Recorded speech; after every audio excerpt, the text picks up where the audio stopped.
আম্মু এখানে আতিয়ার বিয়ের কথা বলছে। এখানে আমার বিয়ের কথা কেন উঠছে? দেখ, ওনারা তোর ব্যবহার দেখে অনেক পছন্দ করেছে। তোর কথা বলা, তোর ব্যবহার সব দিক ওনাদের অনেক ভালো লাগছে। তাই ওনারা চাচ্ছে রাজুর বড় বোন নদীকে তুই বিয়ে কর।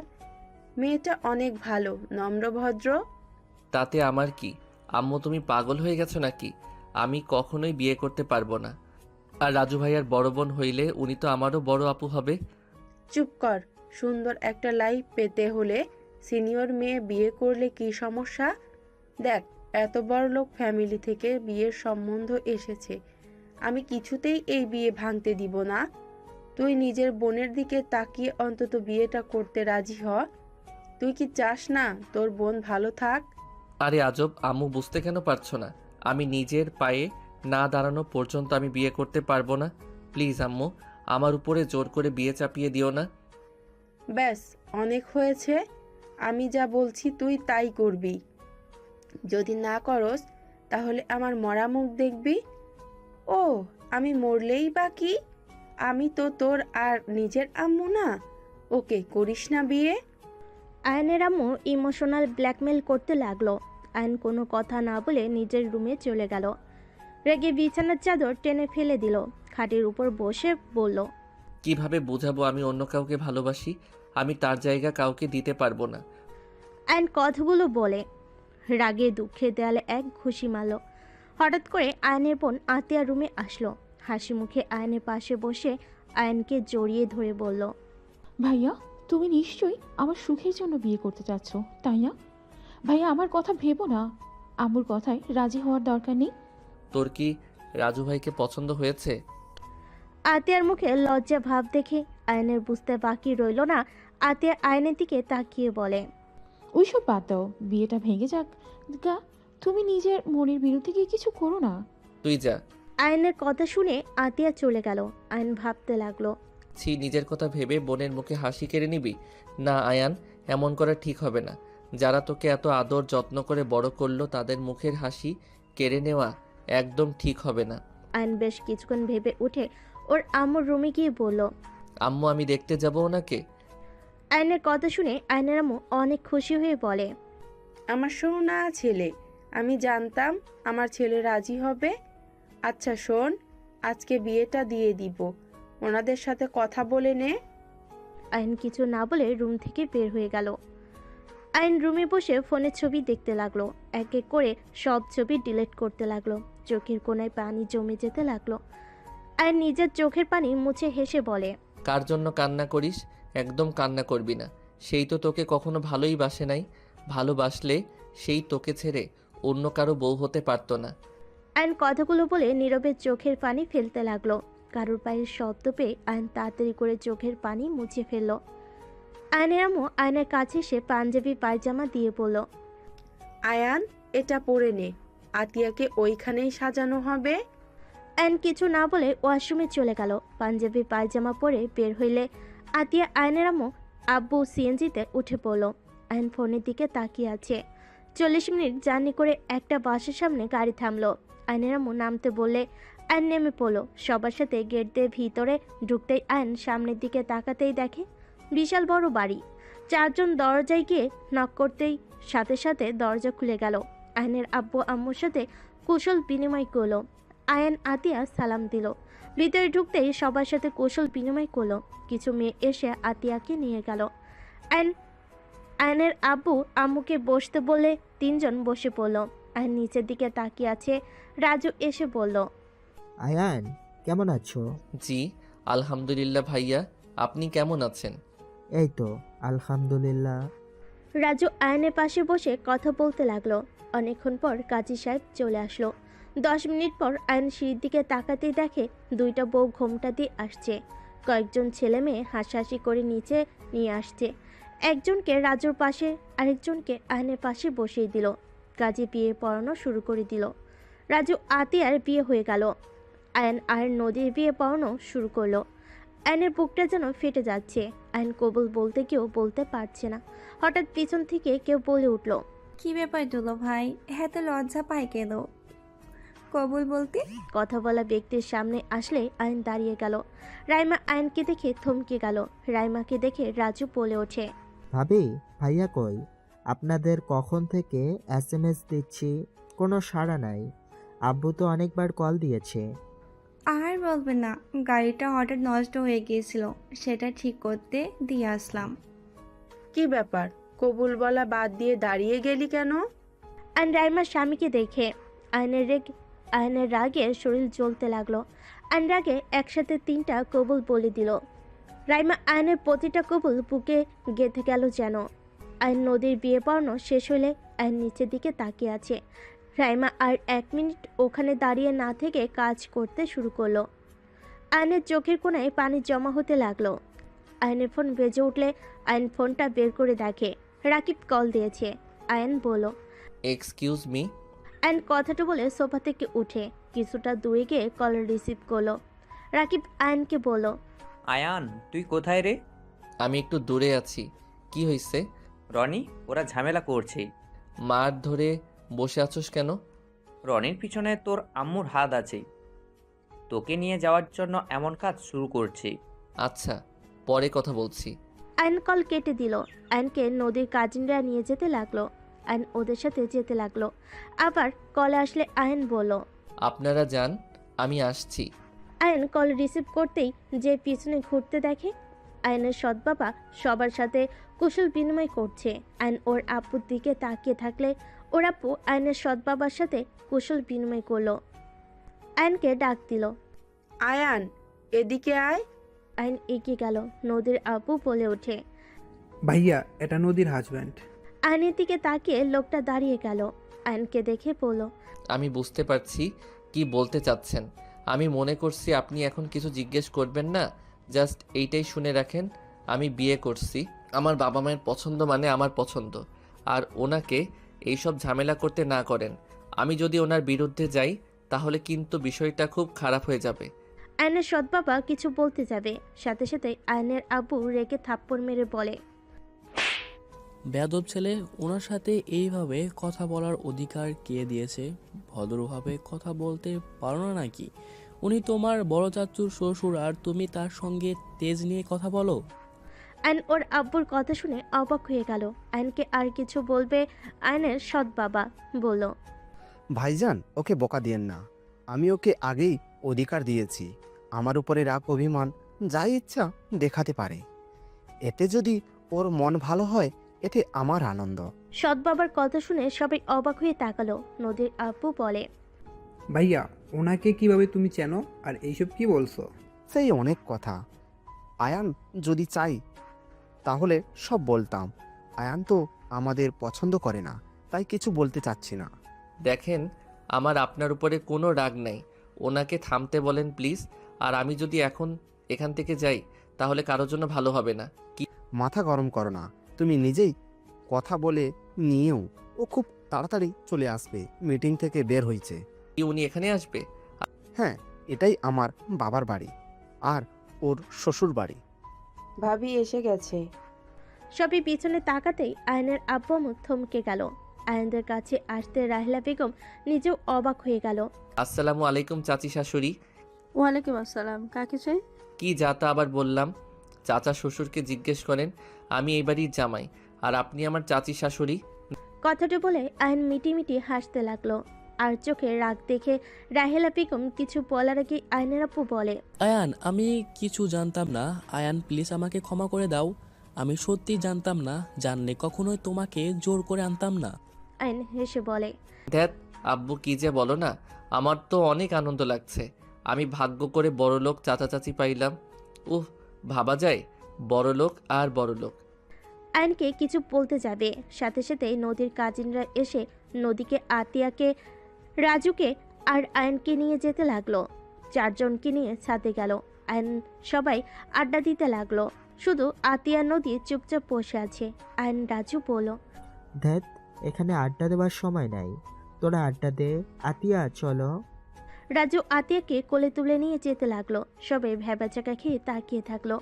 একজন বলে উঠল, আপনি আর থেকে কি করবেন? যান, বউ নিয়ে ভাগেন। রাইমা এসে বলে, এই সবাই নিচে চলো, খাবার খেতে ডাকছে। রাইমার কথা শুনে সবাই যেতে লাগলো। নদীর সিঁড়িতে নামতেই পড়ে যেতে নিবে, সাথে সাথেই আইন ধরে ফেলো। রাইমা পিছনে দাঁড়িয়ে থেকে দেখতে লাগলো। আইন নদীকে বলল, কি করছেন? ঘোমটা খুলেন। এভাবে হাঁটে কেউ? আর একটু হইলে পড়ে যেতেন। ঘুমটা খুললে তো আপনি আগেই দেখে ফেলবেন। সেই তো দেখবই, আগে আর পরে। বউ তো বউ, হাজারবার দেখলে বউয়ের প্রতি কখনো কারো বিরক্ত আসতে পারে না। তাই এখন দেখা, বাসর ঘরে দেখা, একই ব্যাপার। ঘোমটা খুলেন।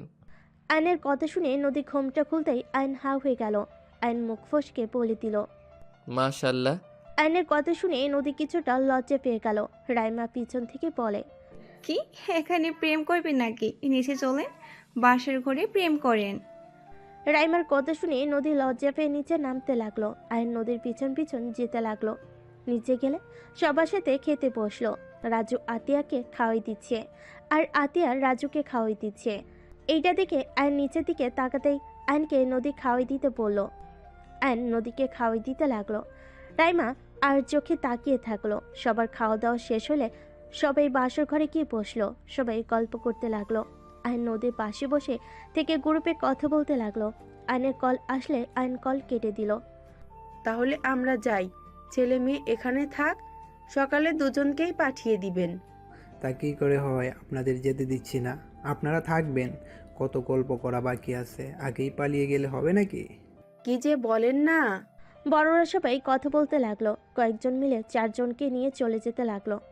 আইন নদীকে নদীর ঘরে নিয়ে বলে, এখন টাকা নিলাম না, যখন বড় করে অনুষ্ঠান হবে তখন না দিলে খবর আছে।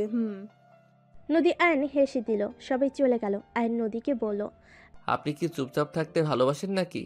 না মানে বুঝেছি, আপনি হাসলে অনেক সুন্দর লাগে। ধন্যবাদ। আচ্ছা, আপনি কোন ভার্সিটিতে পড়েন? আপনার চাচির ভার্সিটিতে তো। ও আচ্ছা, একটা কথা বলবো, আপনি চাচু আর বড় আম্মুকে দেখে রেগে গেলেন কেন? আমি দেখেছি বড় আম্মুর দিকে আপনি রাগী লুক নিয়ে তাকিয়েছিলেন। তেমন কিছু না, ওনার কিছু লোকজন আমাদের সাথে ঝামেলা করে, তাই রাগ হচ্ছিল।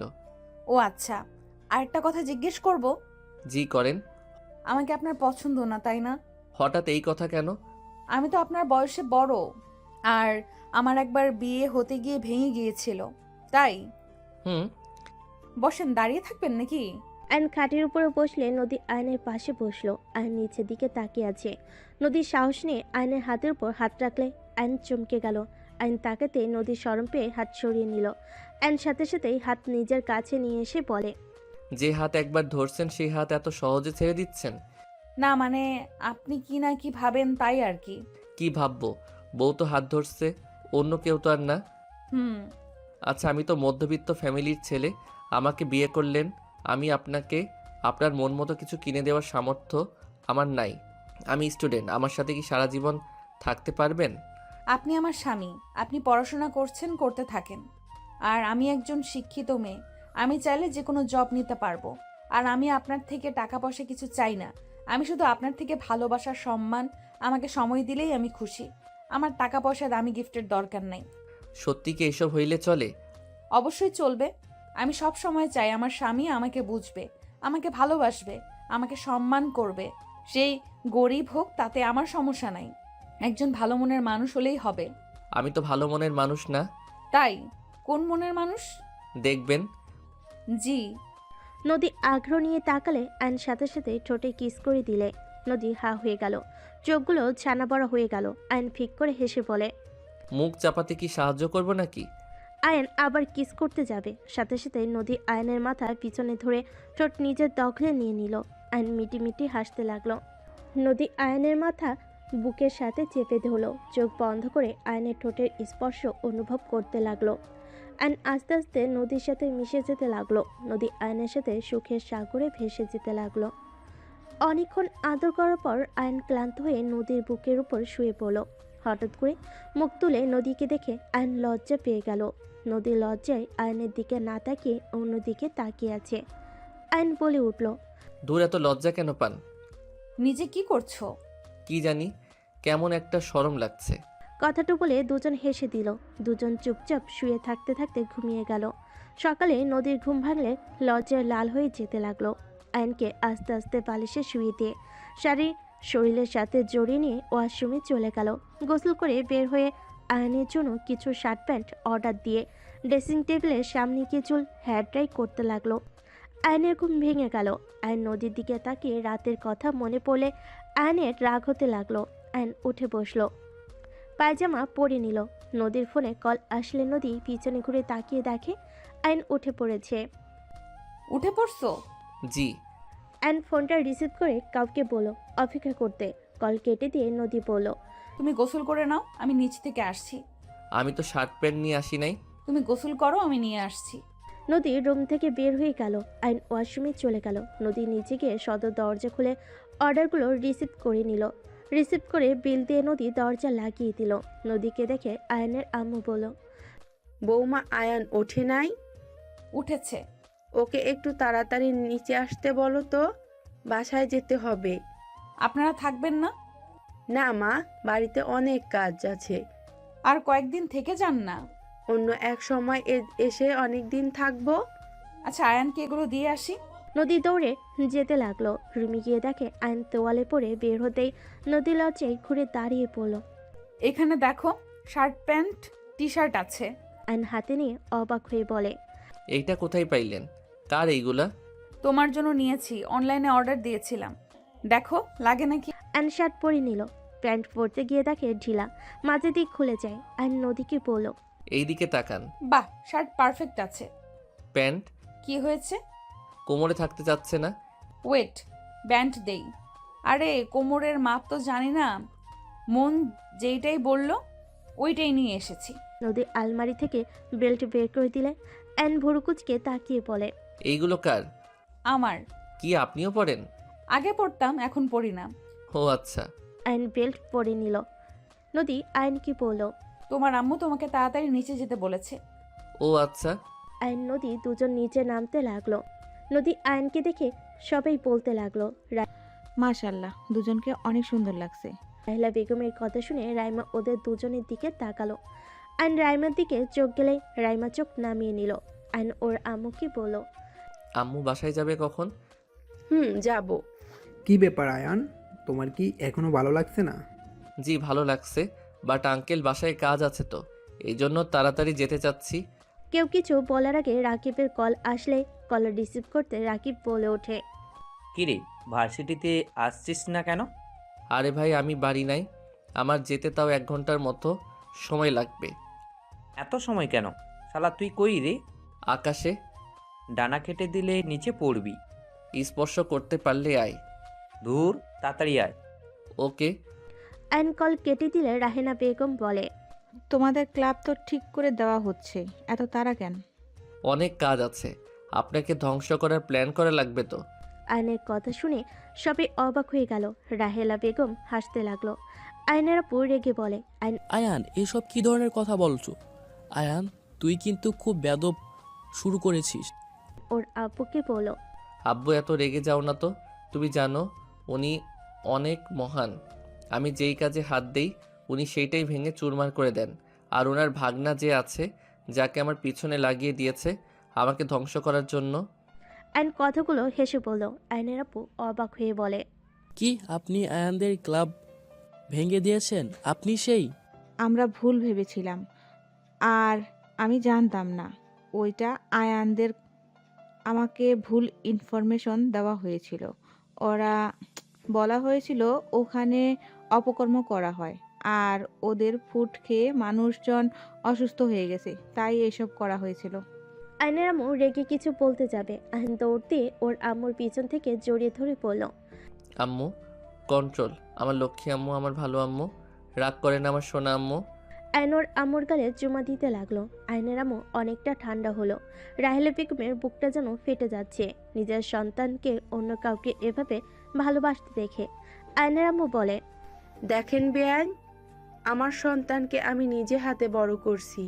আমার সন্তান কখনোই কারো ক্ষতির কারণ হবে এমন কিছু কখনোই করবে না। কোনো কিছু খোঁজ খবর না নিয়ে সব ভেঙে দিলেন, এটা আপনি মোটেও ঠিক করেন নাই। আগে খোঁজ খবর নিবেন, তারপর ভেঙে দিতে আসবেন। আপনি যদি আমার ছেলের পেছনে লাগে, আমি আর কিছু বলবে, সাথে সাথে আয়ন ওর আম্মুকে বলল, আম্মু একটু হেসে কথা বলো না। দূর, ওনার সাথে কি নিয়ে যে কথা বলো না। Aunty sorry. আমার আম্মু আমার আদরে 2 ভাই বোনের বিরুদ্ধে কেউ গেলে তাকে ছেড়ে কথা বলে না। দুঃখিত। বিয়াইন রেগে যাবেন না, দয়া করে আমার ভাবিকে যেমন ভাবছেন উনি এতটাও খারাপ না।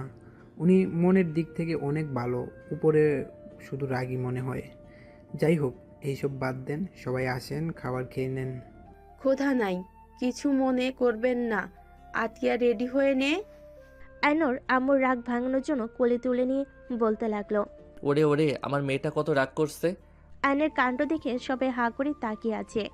আয়নের আম্মু ফিক করে হেসে বলে, ফাজিল, নামা বলছি, মার খাবি কিন্তু। আমি ফাজিল না তো তোমার আব্বু হয়? রাগ করে না আম্মুটা, ওলে ওলে বাচ্চা মেয়েটা রাগ করছে।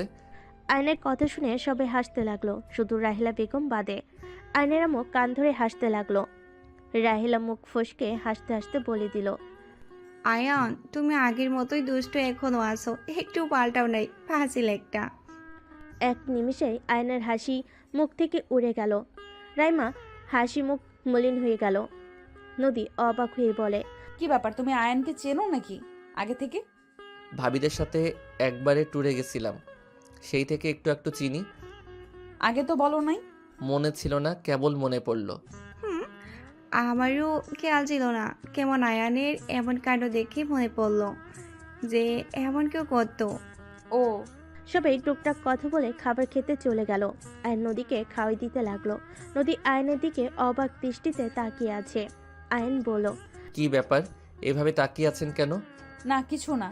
নদী আয়নের হাতে খেতে লাগলো। সবাই খাওয়া দাওয়া করে শেষ হলে কিছুক্ষণ বসে কথা বলে সবার থেকে বিদায় নিয়ে আয়ন বের হতে যাবে।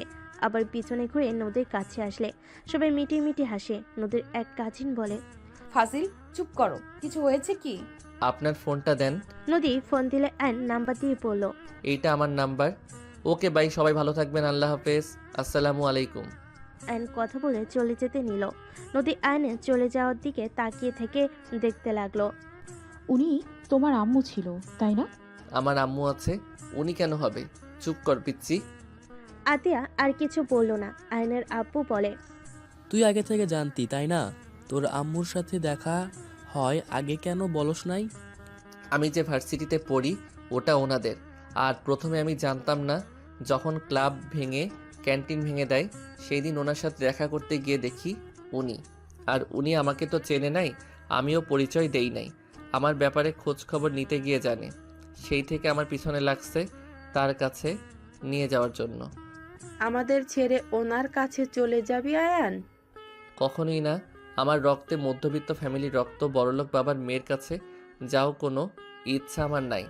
আয়নের আব্বু বলে, চলে যেতে পারিস তোর আম্মুর কাছে। তোর নতুন আব্বুটা অনেক ভালো, তোমাকে দেখালাম অনেক ভালোবাসে। লোকটা অনেক ভালো। লোকটার কথা ভাবি, ওনার ভাগ্য কত খারাপ যে ওনার মতো বউ পাইছে। বদমেজাজি একটা মহিলা। আয়নের কথা শুনে বলে, এভাবে বলিস না, তোর আম্মু আসলে অনেক ভালো। তুই তোর আম্মুর মতো হয়েছোস, নিজেদের রাগ কন্ট্রোল করতে পারোস। রাহেলার রাগটা বেশি, বাট ও মনের দিক দিয়ে ভালো। তাহলে তোমাকে ডিভোর্স দিল কেন? আয়নের কথা শুনে সবাই চুপ হয়ে গেল। ওর আম্মুর থাকতেও দেখ নাই ওর আম্মু ওর মাথা নষ্ট করত, উল্টাপাল্টা বুঝার সংসারের অশান্তি শুরু করে দিত। আর ডিভোর্স হয়েছে, ভালো হয়েছে। আমি নিজে অতিষ্ঠ হয়ে পড়েছিলাম। আমার ভুল হয়েছিল বড়লোক বাবার মেয়েকে ভালোবেসে বিয়ে করে। সব বুঝলাম, মাঝখানে আমাকে কেন টেনে নিয়ে এসেছে আমার উপরে আজাব চাপিয়ে দাও। কেউ কিছু বলল না। আয়ন আর কিছু না বলে ভার্সিটির সামনে নেমে পড়ল।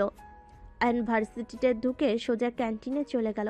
রাকিব আয়নকে ইশারা করলে আয়ন চলে গেল। সবার সাথে বসে আড্ডা দিতে লাগলো। হঠাৎ করে বাহিরে চিল্লাপাল্লার শব্দ শুনে সবাই দৌড়ে বাহিরে গেল। আয়ন সবার ভিড় ঠেলে ভিতরে ঢুকতেই অবাক হয়ে গেল। আয়ন দৌড়ে গিয়ে রনিকে লাথি দিয়ে রূপাকে তুলে আয়ন নিজের শার্ট খুলে পরিয়ে দিল। রনি রেগে উঠে এসে আয়নকে লাথি দিতেই আয়ন রনির পায়ে শট মেরে দিল। রনি রেগে বলে উঠল, দেখ আয়ান, আমাদের মাঝে আসিস না, এখান থেকে চলে যা। তুই এতগুলো স্টুডেন্ট সামনে আমার বোনের শরীরে হাত দিবি আর আমি তাকিয়ে তাকিয়ে দেখব? হ্যাঁ, বোনকে বোন রে, কাকে বোন বলস? তুই জানোস তোদের ক্যান্টিন ভাঙ্গার কারণ রূপা ছিল।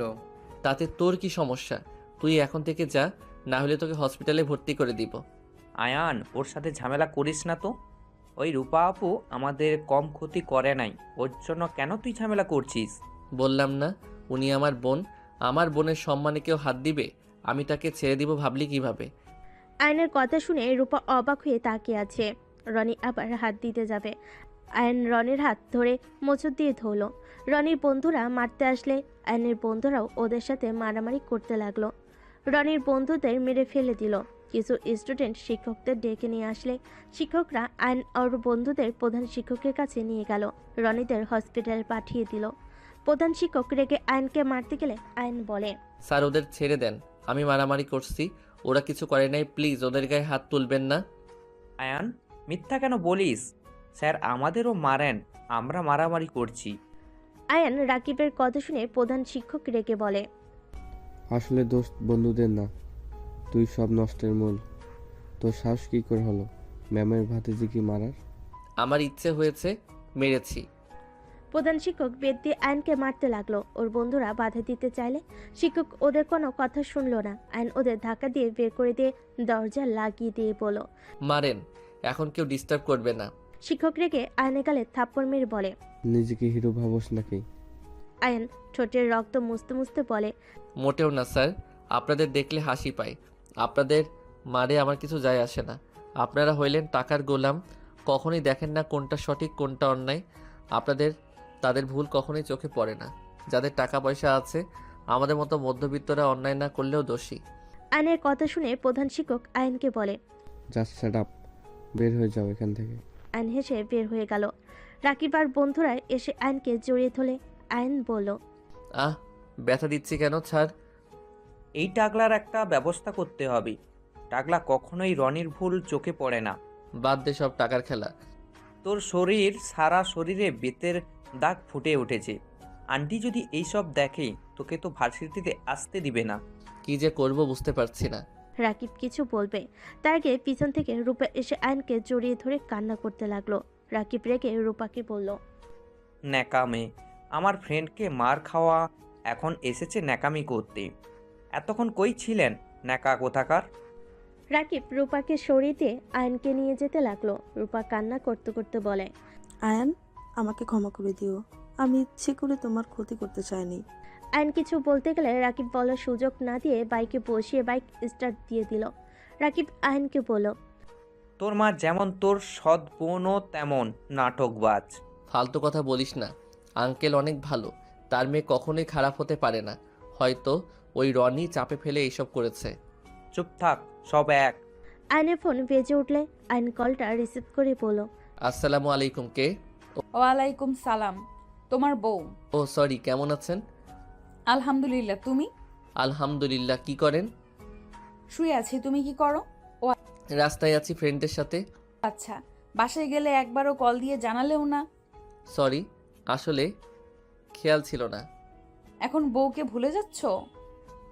আরে না, কি যে বলেন না। কি রে হালা, এত ন্যাকামি করে কার সাথে কথা বলিস? গার্লফ্রেন্ডের সাথে। আয়নের কথা শুনে সাথে সাথে রাকিব বাইক থামিয়ে বলে, কি, তুই প্রেম করিস? কবে থেকে? কোন মাসে? কোন সাল থেকে? কয়েকদিন ধরে চলছে? জন্মের আগে থেকে এখন গাড়ি চালা, এত অবাক হওয়ার কিছুই নাই। আসলে গার্লফ্রেন্ড নাকি অন্য কিছু? গার্লফ্রেন্ড। আপনি একটু আমার বন্ধুর সাথে কথা বলেন তো। আয়নের কথা শুনে নদী হাসতে লাগলো। রাকিবের কাছে দিলে রাকিব বলল, আসসালামু আলাইকুম। ওয়ালাইকুম সালাম, কেমন আছেন? ভালো, আপনি ভালো আছেন? জি। এই ভাই, এটা তো সত্যি মেয়ে। আমি তোকে কি মিথ্যা বলছি নাকি? আচ্ছা, আপনি কি সত্যি ওর গার্লফ্রেন্ড? হ্যাঁ। আমার বিশ্বাস হচ্ছে না। আয়ান তো প্রেম করতে কত বলছি, যত মেয়ের সাথে প্রেম করতে বলছি সবাইকে তো বোন বানিয়েছে। আমার না বিশ্বাস হচ্ছে না। নদী হাসতে লাগলো। নদী বলে, আরে সত্য, আমি আপনার বন্ধুর গার্লফ্রেন্ড, আপনাদের ভাবি হই। সত্যি হইলে ভালো, তা ভাবি দেখা করতে কবে আসবেন? আপনার বন্ধু যেদিন চাইবে সেদিন যাব।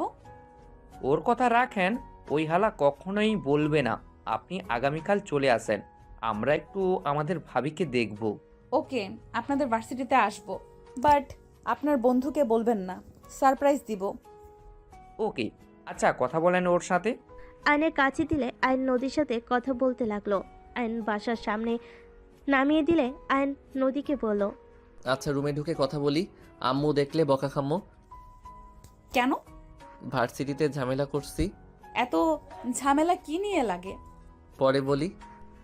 আয়ন লুকিয়ে বাসার ভেতর ঢুকলো। আয়নের আম্মু মেশিনে কাজ করছে। আয়নের দিকে চোখ দিলে আয়ন বলল, কি রে, তোর শরীরে শার্ট কই আর লাল দাগ কেন রে? আসলে আম্মু অ্যালার্জি উঠেছে, তাই শার্ট খুলে ফেলছি। তাড়াতাড়ি মেডিসিন খেয়ে নে যা। আচ্ছা।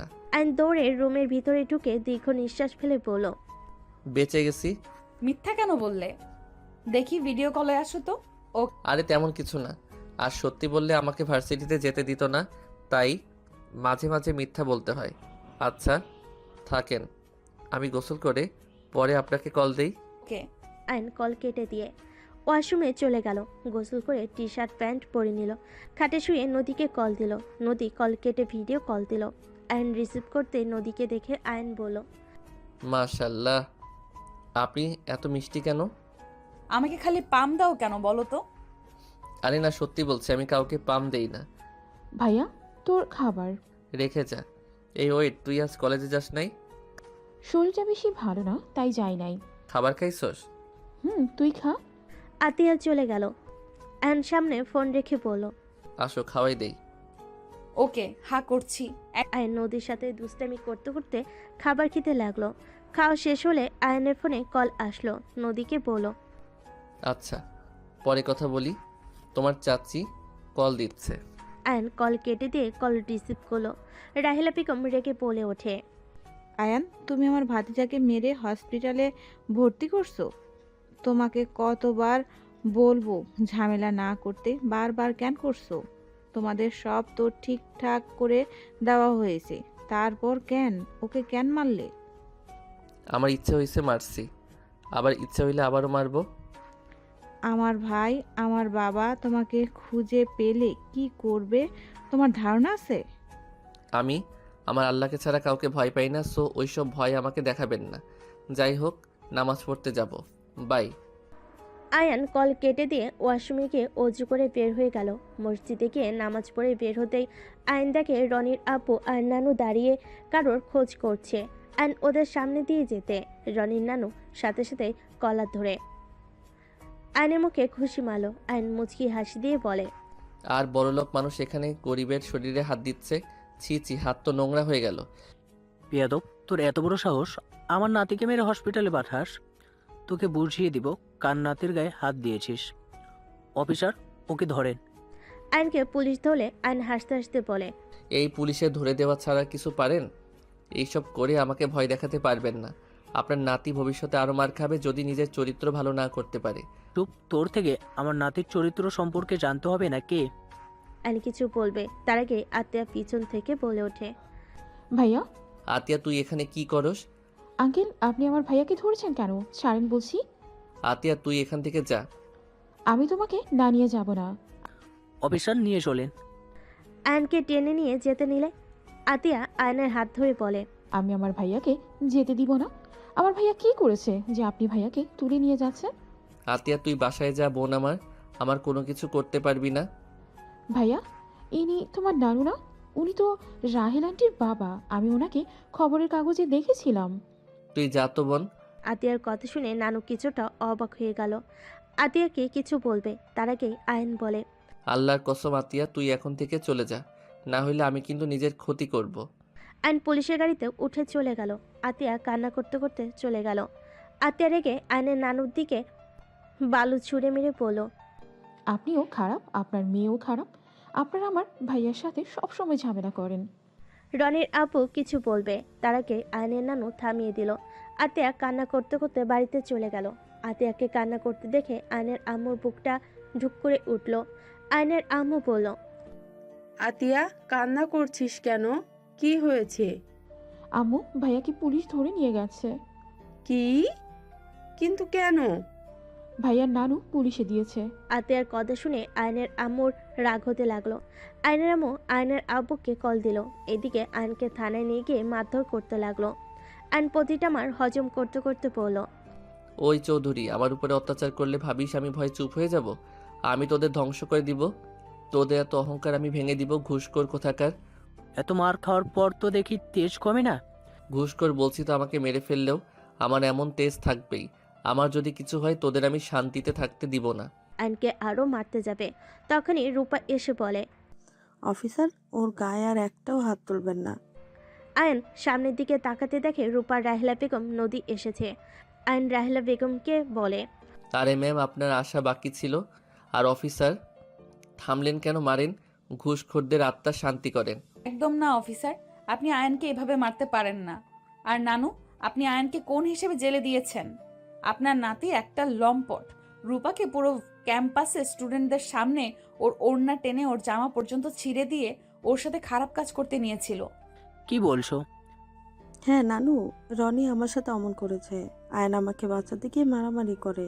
আয়ানকে তো রনি অনেক মারছে, এমনকি প্রধান শিক্ষক ওকে শাস্তি দিয়েছে। আবার আপনারা দুইজন মিলে ওকে জেলে নিয়ে টর্চার করছেন। আপনি আর আম্মু কখনো কোনো কিছু না শুনে নাতি যা বলে তাই শুনে লাফান।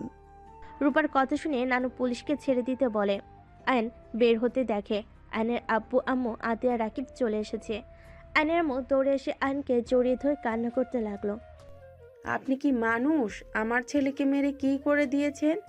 আপনারা বড় লোক জন্য যা মন চায় তাই করবেন? রায়হান, তুমি এখানে?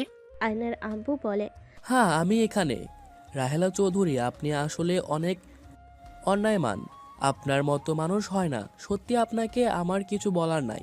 আমার ছেলের লাশ দেখতে পেলেই হয়তো আপনার খুশি হবেন, তাই না? আপনাদের হাত জোর করছি, আমার ছেলেকে শান্তিতে থাকতে দেন। উফ, আব্বু কি করছো? এই ঘুষখোর কাছে কেন হাত জোর করছো? আব্বু, আমাকে অপমান করো না প্লিজ। আয়ান, আমাকে ক্ষমা করে দিও। আমার জন্য তোমাকে এত কষ্ট পেতে হলো। আমার ভাগ্য খারাপ বোন, তোমার দোষ নাই। ভাগ্য ভালো থাকলে জঘন্য মায়ের গর্ভে আমাকে জন্ম নিতে হতো না। আয়ন কথাটা বলে আয়ন আর নদীর কাঁধে হাত দিয়ে যেতে লাগলো। রাহিলা বেগমের চোখ বেয়ে পানি ঝরতে লাগলো। মাথা নিচের দিকে করে চোখের পানি ফেলতে লাগলো। আয়নের চোখের কোণায় পানি জমতেই আয়ন মুছে ফেল। রাকিব আয়নকে বলল, আয়ান, এই ভার্সিটি ছেড়ে দে। আমি ওইখানে পড়বো। লজ্জা শরম কম নাকি বেহায়া কোথাকার? আমি আন্টিকে বলবো তোকে ওই ভার্সিটিতে পড়তে যেন না দেয়। রাকিব আয়নকে বাইকে তুলে নিজের সামনে বসলো নদী। আয়নের পিছনে বসলো। আয়নের আম্মু আব্বু আতিয়া একটা সিএনজি নিয়ে যেতে লাগলো। আয়নের বাসার সামনে গেলে আয়নের আম্মু গাড়ি থেকে নেমে তালা খুলে দিলে রাকিব বাইক নিয়ে ভিতরে গেল। আয়ন নদী নেমে পড়লে রাকিব বাইক রেখে আয়নকে ধরে নিয়ে যেতে লাগলো। রুমে নিয়ে গিয়ে খাটে বসিয়ে দিল। নদী আয়নের পাশে দাঁড়িয়ে আতিয়াকে বলল, আতিয়া, ফার্স্ট এড বক্স নিয়ে আসো তো। নিয়ে আসছি ভাবি। ভাবি মানে? আয়ান মুচকি এসে বলে, আমার গার্লফ্রেন্ড এইটা, তুই যার সাথে কথা বলছস। কি গার্লফ্রেন্ড সোজা শ্বশুরবাড়ি চলে আসলো? আন্টি জানে? সবাই আমার গার্লফ্রেন্ড পছন্দ, তাই প্যারা নিস না, চল। বাবা, আসলে ভাবি অনেক সুন্দর, মেনে নিতে সবাই বাধ্য। ভাবি, আপনার কোনো বোন নেই? আরে বোন তো রূপা। কি? রাহেলা বেগম হাজবেন্ড আছে না, উনি ওনার বড় চাচ্চু। এই ভাই, এইসব কি বলিস? ঠিক বলছি। তুই কি ইচ্ছে করে প্রেমের জালে ফাঁসিয়েছিস নাকি? অ্যান হালকা করে থাপ্পড় দিয়ে বলে, দূর, এটা আমার বউ। আর আমি আগে জানতাম না যে ওই ফ্যামিলির সাথে ওনার সম্পর্ক আছে। জানলে তো মনের ভুলেও ওই বাড়িতে যেতাম না, বিয়েও করতাম না। মাথার উপর দিয়ে যাচ্ছে সব। আদা ফার্স্ট এইড বক্স নিয়ে আসলে নদী হাতে নিয়ে আয়নার শার্ট খুলতে লাগলো। আয়নার সারা শরীর লাল হয়ে গেছে। নদীর চোখ দিয়ে পানি পড়তে লাগলো। আর নদীর দিকে তাকিয়ে পড়ল। আরে কান্না কেন করছেন? তুমি এমন কেন? হ্যাঁ, সত্যিটা সবাইকে কেন বলো নাই? এত মার খাওয়ার পরও কিভাবে হাসো? হ্যাঁ, সত্য কাদের বলবো? ওই চৌধুরী ফ্যামিলিকে। ওরা কখনোই কোনো কিছু সত্যি বিশ্বাস করে না। নাতি মিথ্যা বলে, ওইটাই সত্যি। তাই তাদের বলার কোনো প্রয়োজন ছিল না। নদী কিছু বলবে তার আগে আয়নের আম্মু রুমে ঢুকে পড়ল। অনেক তোর কথা শুনেছি, তোর আব্বু ওর বন্ধুর সাথে কথা বলছে 3 দিন পর তোর আব্বুর সাথে অন্য ভার্সিটিতে ভর্তি হবি। আম্মু, আমি ওইখান থেকে অন্য কোনো ভার্সিটিতে যাব না। আমি কোনো কথা শুনতে চাই না। তুই অন্য জায়গায় ভর্তি হবি মানে হবি। আর তোর আব্বু কান্না করছে। আয়ান প্লিজ, আর ওই মানুষটাকে কষ্ট দিস না। আম্মু, আমি যদি ওই ভার্সিটি থেকে বের হয়ে যাই ওরা ভাববে আমি ওদের ভয়ে অন্য জায়গায় ভর্তি হয়েছি। ভাবলে ভাবুকগা, ওদের ভাবা দিয়ে কোনো কিছু যায় আসে না। দেখ আয়ান, তোকে আমরা হারাতে পারবো না। তোকে যা বলছি তাই করবি। আম্মু, যা বলছি এটাই আমার শেষ কথা। আন্টি ভালো ডিসিশন নিয়েছে, আমরা ওইখানে পড়বো না, বাসায় গিয়ে আমরা সবাই আব্বুদের বোঝাবো। তাহলে তো কোনো সমস্যাই থাকলো না। আয়ন কিছু বলবে ওর আম্মু কিছু না শুনে চলে গেল। নদী আয়নের শরীরে ক্রিম লাগিয়ে দিতে লাগলো। আয়ন রাগে সামনের দেওয়ালে খুশি মারল। নদী আয়নের হাত ধরে বলে, পাগল হয়ে গেছো নাকি? এইভাবে নিজেকে কেউ ব্যথা দেয়? আসলে আমি একটা পাগল। আমার নিজেকে আয়নায় দেখলে ঘৃণা লাগে। উফ, কেন যে দুনিয়াতে এসেছিলাম। আল্লাহ কি আমাকে অন্য কোনো ফ্যামিলিতে পাঠাতে পারতো না? এই ফ্যামিলিতে কেন পাঠিয়েছে? কেন তোমার আব্বু আম্মু বোন তোমাকে কম ভালোবাসে নাকি? তোমার আম্মু তোমাকে পাগলের মতো ভালোবাসে, তারপরও এ ধরনের কথা বলছো? থানার ভেতরে বলে জঘন্য মায়ের গর্ভে জন্ম নিয়েছো। আন্টি কত কষ্ট পাচ্ছে, এসব কি ধরনের কথা বলো? রাকিব কিছু বলবে, আয়ন চুপ থাকার ইশারা করলো। আয়ন নদীকে বলল, এইসব বাদ দেন। আর আপনি এখানে কিভাবে আসলেন? রূপা বাসায় গিয়ে সবাইকে যখন এসব বলে তখন বড় আম্মু জানায় তোমাকে জেলে নিয়ে যাচ্ছে। রূপাকে নিয়ে আসতে নেয়, তখন আমি ওদের সাথে আসি। ও আচ্ছা, রাতে খাবার খেয়ে তোমাকে বাসায় দিয়ে আসবো? না, আমি তোমাকে এইভাবে রেখে কোথাও যাব না। আপনাদের বিয়ে হয় নাই, এভাবে কিভাবে থাকবেন? আরে ভাই, ওই আমার স্ত্রী। কিভাবে বিয়ে কখন করলি? আয়ন রাকিবকে বিয়ের সবকিছু খুলে বলল। রাকিব রেগে আয়নকে মারতে যাবে, সাথে সাথে আয়ন বলে, আরে ভাই, অনুষ্ঠান করি নাই তো। আর আমার আর রাজু ভাইয়ার পড়াশোনা শেষ হইলে অনুষ্ঠান করবে, আর হুট করে বিয়েটা হয়েছে। তোর সাথে কোনো কথা নেই, আমাকে একবার বলার প্রয়োজন মনে করলি না? আরে ভাই, একটু মজা নিতে চাইছিলাম, তোদের চমকে দেওয়ার ইচ্ছে ছিল। ভালোই করেছিস, আমি তোকে না বলে বিয়ে করব। করগা, না করলো কে? তুই না কইলেও আঙ্কেল আন্টি তো বলবেই। দেখ থাক তুই। ভাইয়া রাগ করেন না। আপনার জামাই একটা শয়তান, ইবলিস কোথাকার। রাকিব কথাগুলো বলে চলে গেল। নদী আয়নকে বলল, প্যান্ট খুলো। ওয়েট, লুঙ্গি পরবো। আয়ন উঠে আলনার উপর থেকে লুঙ্গি নিয়ে পড়তে লাগলো। নদী আয়নের পায়ের উপর থেকে লুঙ্গি তুলে ক্রিম লাগিয়ে দিয়ে বলল, রেস্ট নাও, আমি দেখি আন্টির কাছে যাই। আব্বুর কাছে যেতে হবে। আয়ন রুম থেকে বের হয়ে ওর আব্বুর রুমে চলে গেল। আয়নের আব্বু আদশা হয়ে বসে আছে। আয়ন ওর আব্বুর পাশে বসে হাত ধরে বলল, আব্বু, আমি কখনোই চাই নাই আমার জন্য তোমাদের চোখের পানি পড়ুক। আব্বু, তুমি যদি চাও আমি অন্য কোথাও ভর্তি হই, ওকে তাই হবে। তাও আব্বু চোখের পানি ফেলো না।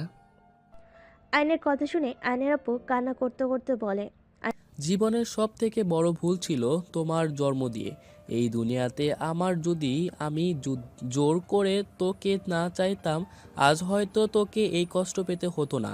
আমার চোখের পানি দেখে এই কথা বলছিস, আর তোর মনের ভিতর যে কি ঝড়টা উঠছে সেটা সেটা বাট হয়ে কিভাবে সহ্য করতে পারি। নিজেকে বড্ড অসহায় লাগে রে, আমাকে পারলে ক্ষমা করে দিস। আয়ন ওর আব্বুকে জড়িয়ে ধরে চোখের পানি মুছতে মুছতে বলে, দেখো, আমার কোনো কষ্ট হচ্ছে না। দেখো, আমার মুখে হাসি সবসময় আছে আর থাকবেও। কেউ আমার মুখের হাসি কেড়ে নিতে পারবে না আব্বু। তুমি ওইসব নিয়ে ভেবো না তো। আর আব্বু, আর 2টা বছর তো আছে, ওইখান থেকে পড়াশোনা করি না প্লিজ। আয়নের আব্বু বলে, না, আর কখনোই না। ওদের ছাড়াও তোর উপরে পড়তে দেব না। ওকে, তাও কান্না করো না তো আব্বু। আয়ন ওর আব্বুর সাথে কথা বলে। রুম থেকে বের হয়ে দেখে নদী ওর আম্মুর সাথে কাজ করছে। আয়নের আম্মু বারবার নদীকে রুমে যেতে বলছে, বাট নদী যাচ্ছে না। আয়ন মুচকি হাসি দিয়ে ওইখান থেকে চলে গেল। আইন রুমে গিয়ে খাটে আদশা হয়ে বসে থাকলো। আয়নের সারা শরীর অনেক ব্যথা করতে লাগলো। শরীরের ব্যথা থেকে আয়নের ভিতরে যেন কষ্টে বুকটা ফেটে যাচ্ছে। আয়নের চোখের পানি পড়তেই আইন মুছে ফেলল। নদী অনেকক্ষণ পর রুমে আসলে ক্লান্ত হয়ে খাটে বসতেই আইন চোখ খুলে পা সরিয়ে খাট থেকে নেমে তোয়ালে নিয়ে এসে নদীর মুখের ঘাম মুছে দিতে লাগলো। গলায় মুছতে গেলে নদীর লজ্জা পেয়ে যায়। আইন ঘাম মুছে ঠোঁটে স্পর্শ দিলে নদীর লজ্জায় লাল হতে লাগলো। আইন ঠোঁটে কিস করে কপালে কিস করে বলল, বউটা অনেক কাজ করছে। বলে আমার সোনা বউটা। বাবা কি ভালোবাসা, যাও ভালোবাসা লাগবে না, বউয়ের কথা শোনো না। কি কথা শুনলাম না? তুমি আর কোনো ঝামেলা জড়াবে না। ওকে জড়াবো না, বাট অন্যায় হইলে আমি সহ্য করতে পারবো না। এত মানুষ চুপ করে দেখতে পারলে তুমি কেন দেখতে পারবে না? আমি কাপুরুষ না যে অন্যায় দেখে চুপ থাকবো। চুপ করো। আচ্ছা যাও, ফ্রেশ হয়ে নাও। নদী ওয়াশরুমে চলে গেল। ফ্রেশ হয়ে আসলে আয়নের আম্মু দুজনকে খাবার খেতে ডাক দিলেই দুজন খাবার খেতে চলে গেল। আইন নদীকে খাবার খাওয়াই দিতে লাগলো। হঠাৎ করে গেটের কাছে শব্দ হলে ছয়জন পিছনে তাকাতে দেখে রাজু নদীর আব্বু আম্মু এসেছে। আইনের আব্বু আম্মু উঠতে গেলে নদীর আব্বু বলল, এই কি করছেন, ওঠেন না। আয়ান, তোমার কি অবস্থা? জি আঙ্কেল, আলহামদুলিল্লাহ ভালো। ভেতরে চলেন। আতিয়া হাত ধুয়ে নদীর আব্বু আম্মু আর রাজুকে ওর আব্বু আম্মুর রুমে নিয়ে গেল। আয়নের আব্বু আম্মু হাত ধুয়ে চলে গেল। নদীকে পানি খাওয়াই দিয়ে নিজেও খেয়ে নিল। দুজন উঠে আয়নের আব্বু রুমে গেল। আতিয়া মিষ্টি ফল নিয়ে রান্নাঘরে চলে গেল। নদীর আব্বু আম্মু বলল, আয়ান ভাবি, তার বাবার তরফ থেকে আমি তোমার কাছে ক্ষমা চাচ্ছি। ওনারা না বুঝে এমন করছে। সিসি আঙ্কেল, এইসব কি বলেন? আপনি কেন ক্ষমা চাচ্ছেন? আমি কারো উপরে রেগে নাই, আর প্লিজ আপনি ক্ষমা চাইবেন না। আব্বু এই নানুকে আমি বুঝি না, উনি এমন কেন? বাদ দাও, সে আমাদের গুরুজন, তার বিষয়ে কথা বলার দরকার নেই। আয়নের আব্বু আম্মু নদীর আব্বু আম্মুর সাথে কথা বলতে লাগলো। আর এইদিকে আতিয়া চা কফি বানিয়ে বিস্কিট ফল মিষ্টি চিপস নিয়ে ট্রেতে নিয়ে রুমে ঢুকলো। নদীর আম্মু বলে, আরে মা, তুমি এসব করতে গেছো কেন? সমস্যা নাই, এই নিন। আতিয়া রাজুকে কফি দিয়ে সবাইকে চা দিল। সবাই বসে থেকে গল্প করতে লাগলো। আতিয়া, তোর কাজ নাই, তুই রাজুকে নিয়ে তোর রুমে যা। না ভাইয়া, সমস্যা নেই। তোমার রুম দেখাবে না নাকি? অ্যান্ড আতিয়াকে বলো। রাজুর কথা শুনে সবাই মিটিমিটি হাসতে লাগলো। আয়নের আম্মু ইশারা করলে আতিয়া চলে গেল রাজুকে নিয়ে। সবাই মিলে অনেকক্ষণ কথা বলা শেষ করে আয়নের আম্মু বলল, আয়ান, রাজুকে ডাক দে তো। বেআইন, আমরা কিছু খেতে পারবো না, আমরা খেয়ে এসেছি। এইটা কি করে হয় বেআইন? বাড়িতে এসে না খেয়ে চলে যাবে তা তো হবে না। খাবার খাবেন তা আর থাকতে হবে। আয়নের আম্মু অনেক জোর করে নদীর আব্বু আম্মু রাজু হালকা খাবার খেয়ে নিল। খাওয়া শেষ হলে সবার থেকে বিদায় নিয়ে চলে গেল। আইন রাজুকে দেখে বুঝতে পারলো রাজু যেতে চাচ্ছে না। আইন রাজুকে বলল, তুমি থেকে যাও। না মানে, আরে থাকো, সমস্যা নাই। রাজুর দিকে তাকাতেই নদীর আব্বু আম্মু অনুমতি দিল। নদীর আব্বু আম্মুকে বিদায় দিয়ে রাজু বলল, তোমাদের বাড়িটাই আমার অনেক ভালো লাগছে, অনেক সুন্দর। তাই নাকি? হ্যাঁ, এই ফুলের বাগান কে করছে? আমি আর ভাইয়া। ও আচ্ছা। তিনজন কথা বলতে বলতে যার যার রুমে চলে গেল। আইন খাটে বসতেই নদীর দরজা লাগিয়ে দিল। আইন খাটে শুয়ে বলল, আপনারা দুইজন তো এখানে থাকতে রাজি হইলেন, এই খাটে ঘুমাতে পারবে কি? আপনাদের বিছানার মতো নরম না কিন্তু। আমি খাটে ঘুমাবো কেন? তোমার উপর শুয়ে পড়বো। নদী কথাটা বলে নিচের দিকে মুখ নিলে। আইন হাসতে লাগলো। নদী লাইট নিভিয়ে আইনের পাশে শুয়ে পড়ল। আইন বুকে টেনে নিল। নদী আইনকে বলল, এই তোমার তো জ্বর এসেছে দেখছি। তেমন কিছু না, ঘুমাও। মাথায় হাত বুলিয়ে দেই। আইন নদীর মাথায় হাত বুলিয়ে দিতে লাগলো। নদী ঘুমিয়ে গেলে আইন খাট থেকে নেমে খাটের নিচ থেকে ছোট বাক্স থেকে রাহেলা বেগমের ছবি বের করে বাইরে চলে গেল। উঠানে দাঁড়িয়ে ছবিতে লাইটার দিয়ে আগুন ধরিয়ে দিল। ছবিতে আগুন জ্বলতে লাগলো। আইনের চোখ দিয়ে পানি ঝরতে লাগলো। হঠাৎ পিছন থেকে কারোর হাতের স্পর্শে পেলে আইন চমকে গেল। পিছনে তাকিয়ে ফোনের লাইট ধরলে দেখে ওর আম্মু। আইন ওর আম্মুকে শক্ত করে জড়িয়ে ধরে কান্না করতে লাগলো। আইনের আম্মু মাথায় হাত বুলিয়ে দিতে দিতে বলল, আজ তোকে বাধা দিব না, আজ তুই মন ভরে কান্না কর। আম্মু, আমি অনেক দূরে চলে যেতে চাই। আমি এখানে থাকতে চাই না আম্মু, আমি ওনার সামনে যেতে চাই না আম্মু, আমাকে অনেক দূরে পাঠিয়ে দাও যেখানে উনি থাকবে না। উনি ওনাকে দেখলে নিজেকে সামলাতে পারি না আম্মু, আমার খুব ইচ্ছে করে ওনাকে আম্মু বলে জড়িয়ে ধরতে। কথাগুলো বলে আয়ন হাউমাউ করে কান্না করতে লাগলো। আয়নের কান্নার শব্দ শুনে আয়নের আব্বুর ঘুম ভেঙে যায়। আয়নের আব্বু পিছনে এসে দাঁড়ালে আয়ন সাথে সাথে চোখ মুছে নিজেকে স্বাভাবিক করে নেয়। আয়নের আব্বু বলে, তুই বিদেশে চলে যা, আমি সব ব্যবস্থা করব, তোকে দেশে থাকতে হবে না। আব্বু আম্মু, তোমাকে ছেড়ে আমি দেশের বাইরে যেতে পারবো না। আয়নের কথা শুনে ওর আব্বু বলে, আমাদের কথা ভাবতে হবে না। বিদেশ যেতে যত টাকার প্রয়োজন অত টাকা কোথায় পাবে? আয়নের আম্মুর দিকে তাকিয়ে বলে, রাস্তার পাশে জমিটা বিক্রি করে দেব। কখনোই না, ওইটা দিয়ে আমাদের সংসারটা ভালোভাবে চলে, ওইটা কখনোই বিক্রি করতে আমি দিব না। আমি কোথাও যাব না, আর সিলেট তো পাঠাবে, ওইখানে যথেষ্ট। আর যাও ঘুমাও, আমার অনেক ঘুম পাচ্ছে। আয়ন চলে গেল। আয়ন রুমে চলে গেল।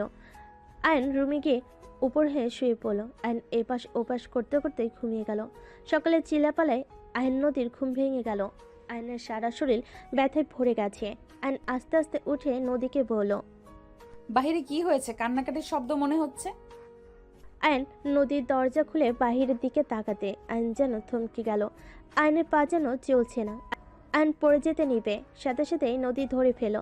আয়নকে ধরে নিয়ে যেতে লাগলো। আয়ন ওর আব্বুর লাশের পাশে হাঁটু গিয়ে বসে পড়ল। আয়ন যেন পাথর হয়ে গেছে। আয়নের মুখ দিয়ে একটা কথাও বের হচ্ছে না।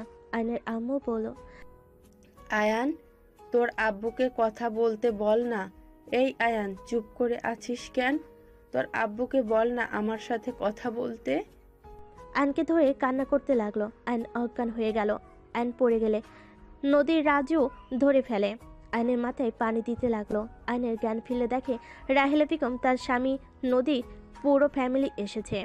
আয়ন উঠে সোজা রাহিলা বেগমের হাত ধরে টেনে নিয়ে যেতে লাগলো। রাহিলা বেগম বলতে লাগলো, আয়ান, আমার হাত ছাড়ো। বের হয়ে যান। ধাক্কা দিয়ে বাড়ি থেকে বের করে দিল। রাহিলা বেগম আয়নের পিছন পিছন আসতে লাগলো। আয়ন রেগে পিছন দিকে তাকিয়ে বলে, আরে ম্যাম, আপনার সমস্যাটা কি? আরে ম্যাম, আমার আর কেউ থাকলো না, উনি চলে গেছে ম্যাম। এবার তো খুশি হন ম্যাম, এমন নাটক আর করেন না। আপনার পায়ে ধরি ম্যাম, আপনি এখান থেকে চলে যান। আমি জানি আপনি কি সংবাদ আশা করেছিলেন। ম্যাম দুঃখিত, আমার লাশ আপনি এত তাড়াতাড়ি দেখতে পারবেন না। উনি তো চলে গেল, আমার ঘাড়ে অনেক দায়িত্ব। আমার দায়িত্ব পালন শেষ না করে আমি মরবো না ম্যাম, এইটা নিয়ে খুশি থাকেন। আয়ান, চুপ, একদম চুপ। আপনার ওই নোংরা মুখে আমার নাম নিবেন না। আয়নের শরীরে হাত দিতেই আয়ন রেগে ধাক্কা দিয়ে চিৎকার করে কান্না করতে করতে বলে, আর কত জ্বালাবেন? আমার কাছ থেকে তো আমার সব কিছু কেড়ে নিলেন, আমার আব্বুকেও আমার থেকে কেড়ে নিলেন। কেন এমন করেন? আমার আব্বুর কি ভুল ছিল? আপনাকে ভালোবাসা? আপনার মতো বড়লোক মেয়েকে ভালোবেসে ভুল করছিল। আমার আব্বুটা একটু শান্তিতে মরতে পারল না, আপনার দেওয়া কষ্টগুলো নিয়ে চলে গেল। আপনি আমাকে জেলে না দিলেও পারতেন। একবার শোনার দরকার ছিল আমি কেন এমন করছি। আপনি আপনার বাবা সবসময় বেশি বুঝেন, একটু কম বুঝলে কি হয়? আপনি কি ভাবতে পারছেন আব্বু কতটা কষ্ট নিয়ে স্ট্রোক করেছিল? আয়ন চিৎকার করে কান্না করতে লাগলো আর বলতে লাগলো, আপনার পায়ে ধরি আমাদের ক্ষমা করেন, আমরা একটু শান্তিতে বাঁচতে চাই। আমি আপনার পুরো ফ্যামিলি থেকে পায়ে ধরে ক্ষমা চাই। আমি আর কখনোই আপনাদের সাথে লাগবো না। আপনি প্লিজ আমাকে মুক্তি দেন, আমি আর নিতে পারছি না। আর কত কষ্ট সহ্য করব বলতে পারেন? ছোটবেলা থেকে ধীরে ধীরে কষ্ট সহ্য করতে করতে এত বড় হয়েছি, আর কত সহ্য করব আমি? বড্ড ক্লান্ত হয়ে গেছি, বিশ্বাস করেন আমি আর পারছি না। আয়ান রাহিলা বেগমের পা ধরে কান্না করতে লাগলো। রাহিলা বেগমের চোখে যেন পানি অঝরে ঝরে যাচ্ছে। আয়নের সৎ বাবা রাহিলা বেগমের হাত ধরে বলল, রাহেলা, এখন থেকে চলো, অনেক করেছো, আর না। রাহিলা বেগমের হাত ধরে নিয়ে যেতে লাগলো। রাহিলা বেগম পিছনে ঘুরে আয়নের দিকে তাকিয়ে পানি ফেলতে লাগলো। আয়নের বন্ধুরা আয়নকে ধরে অজু করতে নিয়ে গেল। আয়নের আব্বুর জানাজা পড়িয়ে কবর দিতে নিয়ে গেল। কবর দিয়ে সবাই চলে গেল। আয়ন ওর আব্বুর কবর জড়িয়ে ধরে বলল, আব্বু একা রেখে চলে গেলে। আব্বু তুমি এমন স্বার্থপর কেন? আব্বু আমি তোমাকে ছাড়া কিভাবে থাকবো? আব্বু আমার যে বড্ড কষ্ট হচ্ছে, নিঃশ্বাস নিতে কষ্ট হচ্ছে। ও আব্বু আমি কিভাবে তোমাকে ছাড়া থাকবো বলো না। আমার যে আর কেউ রইল না আব্বু, আমি যে এতিম হয়ে গেলাম আব্বু। আয়নের কথাগুলো শুনে রাকিব ওর বন্ধুরা নিজেদের কান্না আটকাতে পারল না। আয়নকে অনেক বুঝিয়ে বাসায় নিয়ে গেল। 3 দিন আয়ন রুমের দরজা বন্ধ করে পড়ে থাকলো। আয়নের আম্মু আয়নের দরজায় ধাক্কা দিয়ে বলে, আয়ান, এই আয়ান, বের হও না বাবা। তোর আব্বুর মতো তুইও আবার আমাদের ছেড়ে চলে যাস না। ভাইয়া বের হও না। এই ভাইয়া, তোমাকে এভাবে দেখতে আমার অনেক কষ্ট হচ্ছে ভাইয়া। রাজু, নদী, রাকিব সবাই ডাকতে লাগলো।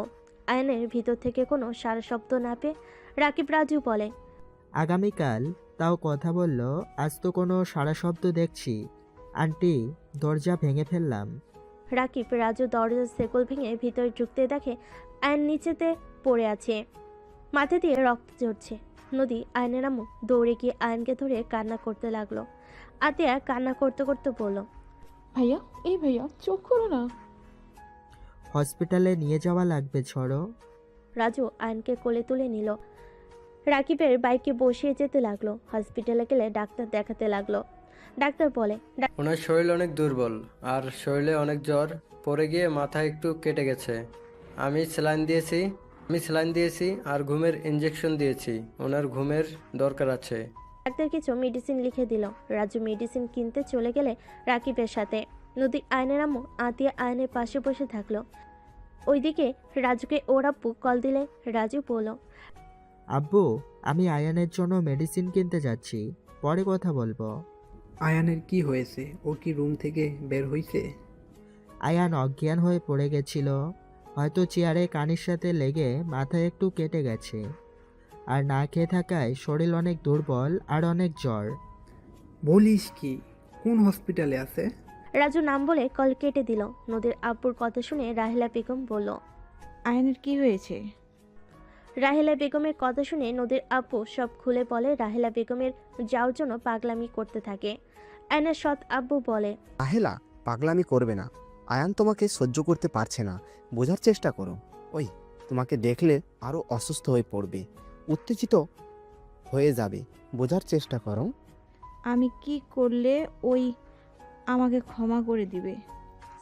আম্মু সত্যি করে একটাই কথা বলবেন, আয়নের সাথে কি আপনার কোনো সম্পর্ক আছে? আমার কেন জানি মনে হয় আয়নের সাথে সত্যতার সম্পর্ক না, অন্য কোনো সম্পর্ক আছে। আসলে ভাবি, আপনাদের মাঝে কোনো সম্পর্ক আছে। আর সেই দিন আয়ানকে বলল আপনাকে আয়ানের আব্বু ভালোবেসে জীবনে বড় ভুল করেছিল। সবার কথা শুনে রাহেলা বেগম অসুস্থ হয়ে যেতে লাগলো। রাহেলা বেগম চিৎকার দিয়ে বলে ওঠে, হ্যাঁ আছে। আয়ান আমার সন্তান। আয়ানের সেই জঘন্য মাটা আমি সেই মানুষ যে মা বাবার কথা শুনে সন্তান স্বামীকে ছেড়ে দিয়েছিলাম। কথাগুলো বলে রাহেলা বেগম কান্না করতে করতে হাঁটু গেড়ে বসে পড়ল। সবাই হতভম্ব হয়ে গেল। আর এইদিকে আয়ন পিপি করে বলতে লাগলো, আব্বু আমাকে ছেড়ে যাও না। আব্বু আমি যে তোমাকে ছাড়া থাকতে পারছি না। আব্বু আমাকে তোমার সাথে নিয়ে চলো। আব্বু আমাকে একা রেখে যেও না। আয়ন ঘুমের ভিতর হুড় হুড় করে কান্না করতে লাগলো। আয়নের আম্মু হাত ধরলো। নদী আয়নের আম্মুর দিকে তাকিয়ে বলল, আচ্ছা আন্টি, একটা কথা জিজ্ঞেস করব। জানি এখন বলা ঠিক না, তারপরও জিজ্ঞেস করতে খুব ইচ্ছে হচ্ছে। বলো। বড় আম্মুর সাথে আপনাদের কি আগে থেকে কোনো কানেকশন আছে নাকি? আয়ান বড় আম্মুকে এত ঘৃণা করে কেন? তোমার বড় আম্মুকে আয়ান ঘৃণা করে না। নদী কথাটা শুনে অবাক হয়ে গেল। নদী অবাক হয়ে বলে, কি বলছেন? আম্মুকে তো ওই সহ্য করতে পারে না, আর আপনি বলছেন ওই ঘৃণা করে না? তোমার বড় আম্মুকে আয়ান ঘৃণা করে না। জন্মদাত্রীকে কেউ ঘৃণা করতে পারে না। রাগ অভিমান থেকে অনেক কিছু বলে দেওয়া যায়, বাট ঘৃণা করা সম্ভব নয়। মানে তোমার বড় আম্মু আয়ানের আসল মা, আমি আয়ানের সৎ মা। আয়নের আম্মুর কথা শুনে নদী কয়েক পা পিছিয়ে গেল। রাজু দরজায় হতভম্ব হয়ে দাঁড়িয়ে গেল। কি? বাট আম্মু তো কখনোই কাউকে বলে নাই, আর আয়ান তো কখনোই এইটা প্রকাশ করে নাই। আপনারা তো বলেন না কেন? আয়ান তাকে মা হিসাবে পরিচয় দিতে চায় না, তাই সব সময় লুকিয়ে গেছে। যাই হোক, আয়ান যেন জানতে পারে না আমি তোমাদের সত্যিটা বলে দিয়েছি। আমি তো ভাবতে পারছি না আয়ান তাহলে কতটা কষ্ট বুকের ভেতরে লুকিয়ে রাখছে। নিজের মায়ের সাথে এত বড় শত্রুতা। নিজের মাকে কখনো মা বলতে পারে নাই। নিজের জন্মদাত্রী মা বারবার আঘাত করে গেছে, সবকিছু মুখ বুজে সহ্য করে গেছে। সত্যি আয়ানকে সেলুট দিতে ইচ্ছে করছে। আয়ানের জায়গায় আমি থাকলে কবেই আত্মহত্যা করতাম। না বাবা, এইসব বলতে হয় না। আর কিছু বলার আগেই নদীর আব্বু আম্মু রূপা চলে আসলো। আয়নের অনেকক্ষণ পর জ্ঞান ফিরে সবাই দেখে কিছু বলল না। নদীর আব্বু বলল, আয়ানের জ্ঞান ফিরছে তো? আম্মু, আমি এখানে কি করছি? তুই অজ্ঞান হয়ে গেছিলি। বাসায় যাব আম্মু। আয়ন জোর করে আয়নকে নিয়ে সবাই বাসায় চলে গেল। কয়েকদিন আয়ন চুপচাপ থাকার পর হঠাৎ একদিন আয়ন রেডি হয়ে বের হইলে আয়নের আম্মু বলল, আয়ান, কোথায় যাচ্ছিস? কাজ আছে আম্মু, দোয়া করো আমার জন্য। আয়ন বাসা থেকে বের হয়ে গেল। একটা ইন্টারভিউ দিতে চলে গেল, সাথে রাকিবও গেল। আয়ন ইন্টারভিউ অনেক ভালোভাবে দিয়ে বের হইলে রাকিবকে আয়ন বলল, ধন্যবাদ রে। ধ্যাত, ধন্যবাদ কেন দিচ্ছিস? বন্ধু হয়ে যদি সহ্য না করতে পারি তাহলে কেমন বন্ধু হইলাম? আর শোন, চিন্তা করতে হবে না, আঙ্কেল তোকে অনেক পছন্দ হয়েছে, তোকে আগামীকাল থেকে জয়েন হতে বলেছে, তোকে মেসেজ দিয়ে দিবি। আয়ন রাকিবকে জড়িয়ে ধরল। রাকিব আয়নের পিঠে হাত বুলিয়ে দিয়ে বলে, আরে ছাড়, যা বাসায় গিয়ে আন্টিকে খবরটা দেই। বলা যাবে না, জানলে আমাকে করতে দিবে না। পড়াশোনা বাদ দিয়ে জব করার কথা শুনলে অনেক রেগে যাবে। ওকে, তোর যেটাই ভালো লাগে ওটাই কর। আয়ন বাসায় চলে গেল রাকিবের থেকে বিদায় নিয়ে। 1 বছর পর আয়ন ঘুমিয়ে আছে। ফোনের শব্দে ঘুম ভেঙে গেল। আয়ন ঘুম ঘুমু চোখে রিসিভ করতে নদী বলল, গুড মর্নিং জান। Good morning to. জান, একটা গুড নিউজ আছে। মুখ তুলো না। তাই নাকি? কি গুড নিউজ? আয়ন নদীর দিকে তাকাতেই দেখে নদীর প্রেগনেন্সি কিট দেখালে আয়নের চোখ কপালে উঠে গেল। আয়ন খুশিতে যেন কথা বলার ভাষা হারিয়ে ফেলেছে। আয়ন খুশিতে কান্না করে দিল। নদী আয়নকে বলল, আরে আরে, কান্না করো কেন? আই লাভ ইউ আল্লাহকে প্রথমে, তারপর তোমাকে I love you so much. কত স্বার্থপর। বাবুর কথা শুনে আজ প্রথম আই লাভ ইউ বললো। কত খারাপ। নদীর কথা শুনে হেসে ফেলল। নদী, বাসায় চলে আসো না, তোমাকে জড়িয়ে ধরতে ইচ্ছে করছে অনেক। কারো জড়িয়ে ধরার ইচ্ছে করলে বাসায় আসুক, আমি যেতে পারবো না। নদী, জানো আমি যাই না। আমি কিছু জানি না। বাচ্চার জন্য কি আসতে পারবে না নাকি? আচ্ছা থাকো, আম্মুকে বলি। ওকে। আয়ন খাট থেকে উঠে রান্নাঘরে গিয়ে বলল, আম্মু, একটা গুড নিউজ আছে। কি গুড নিউজ? মানে আম্মু, তুমি দাদিমা হতে যাচ্ছ আর আতিয়া ফুপি হতে যাচ্ছে। আয়ন কথাটা বলে লজ্জা পেল। আয়নের আম্মু আতিয়া হা হয়ে গেল। খুশিতে আতিয়া বলে ওঠে, কি আমি ফুপি হব? ভাবি, love you love you love you. সব স্বার্থপর। বাবুর কথা শুনে এত আদর। যাও, তোমার সাথে আরি। সত্যি আমি দাদি হতে যাচ্ছি? নদী লজ্জায় প্রেগনেন্সির কিট দেখালে আয়নের আম্মু খুশিতে চোখের পানি চলে আসলো। আয়নের আম্মু দুজনকে দোয়া করে দিতে লাগলো। আয়ন রান্নাঘর থেকে বের হয়ে রুমে গিয়ে নদীকে ফ্ল্যাং কিস করতে লাগলো। আয়নের পাগলামি দেখে নদী খুব এনজয় করতে লাগলো। নদী আয়নকে বলল, এই যে শুনছো, আমি শুনেছি এই সময় নাকি স্বামীকে স্ত্রী পাশে থাকতে হয়। নিয়ে চলে আসবো তোমাকে। না, তুমি চলে আসো। এখানে হসপিটালে অনেক কাছে, অত দূরে যেতে চাই না। তুমি আসো তো। ওইখানে গেলে আমার মাথা গরম হয়ে যাবে। তুমি আম্মুর দিকে তাকাবে না তাহলে তো হয়। প্লিজ আসো না, বাবুর জন্য হইলেও আসো না। এখানে আম্মু আতিয়াকে একা রেখে যাওয়া যাবে না। ওদের নিয়ে আসো চলে। আর আতিয়া তো আমার ভাইয়ের বউ। ওর পরীক্ষা চলছে, এখন কিভাবে যাবে? ও, তাহলে তুমি আসবে না? ফোনে তো কথা বলছি। আচ্ছা, আজকে বের হয়েও তোমাকে নিয়ে ঘুরতে যাব। লেকের পাড়ে। ওকে, এখন ওঠো, ফ্রেশ হয়ে নাও। আচ্ছা, তুমি সকালে নাস্তা করছো? হ্যাঁ, চা খাইছি। ওকে। আয়ন ফ্লাইং কিস দিয়ে কল কেটে দিল। আয়ন খাট থেকে নেমে ওয়াশরুমে গিয়ে ফ্রেশ হয়ে নিল। রুম থেকে বের হলে আতিয়া বলে, ভাইয়া, তুমি ওই বাসায় যাও। ভাবি কত করে বলেছে, রাজি হও না কেন? তোর সাথে SMS করা শুরু করছে নাকি? ইয়ে মানে হ্যাঁ। যা আয়ান, একজনের ওপরে রাগ করে সবাইকে কষ্ট কেন দেস?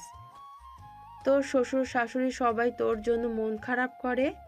আম্মু, ওই মহিলার সামনে যাওয়ার কোনো ইচ্ছে আমার নাই। বাবুরাব্বু হতে যাচ্ছিস, মিষ্টি তো কিনে দেওয়াই উচিত তোর। পাঠিয়ে দিলে তো হয়ে যাবে। অপমান করা হবে? ওরে গুরুজন আইছে। উফ ভাইয়া, রাগ করবি না তো। তোর আবার রাগ আছে? দেখি কই রাগ আছে। অ্যান কথাটা বলে কপালে টোকা দিতেই আতিয়া রেগে কান্না করতে করতে বলে, কুত্তা বিড়াল, সকাল সকাল ব্যথা দিলি। একবার বাবু দুনিয়াতে আসুক, আমি আর বাবু তোকে কামড় দিয়ে মাংস খেয়ে ফেলবো। হায় হায় আম্মু, পরীক্ষা শেষ হইলে এটাকে বিদায় করো। রাগ খুশি হয়ে যাচ্ছে দিন দিন। আতিয়া মারতে যাবে, সাথে সাথে আইন ওর আম্মুর পিছনে লুকালো। আইনের আম্মু হাসতে লাগলো দুজনের এমন কাণ্ড দেখে। হইছে, এখন দুজন খেতে বসে। দুজন বসে পড়লো, তিনজন খাবার খেয়ে নিল। আয়নের হাতে 6,000 টাকা দিয়ে পড়লো, এইটা নিয়ে গিয়ে ভালো মিষ্টি কিনে নিয়ে আয় যা। আম্মু আমিও যাই, আমার পরীক্ষা তো শেষ। আম্মু টাকা লাগবে না, আমার কাছে আছে। কিভাবে? তুই তো অনেক দিন ধরে হাত খরচ নেস না। আম্মু আসলে আমি তোমাদের একটা সত্যি কথা বলবো, রেগে যাবে না তো? কি কথা? বলো, রাগ করবে না। ওকে, করব না, বল। আম্মু, আমি ভার্সিটিতে ভর্তি হই নাই, আমি একটা জব নিয়েছি। গতকাল আমার প্রমোশন হয়েছে, আমার বেতন এখন 50,000 হয়েছে। আর দেশের বাইরে গেলে অনেক টাকা বেতন পাবো। কি? তুই পড়াশোনা বাদে এইসব করছস? আম্মু, আই এম সরি, প্লিজ আম্মু রাগ করো না। আয়ন ওর আম্মুকে জড়িয়ে ধরলো। আয়নের আম্মু বলে, তোর স্বপ্ন পূর্ণ করা বাদ দিয়ে তুই এইসব কেন করলি? আম্মু, এখানে বেতন তো ভালো পাচ্ছি, হুদাই আর পড়ে কি হবে? কিসের জব করস? রাকিবের আঙ্কেল জবটা দিয়েছে। ও আচ্ছা, আর কে গ্রুপে জব করস? হুম। এটাই তো তোর? আমার কি আম্মু? কিছু না। আচ্ছা যা।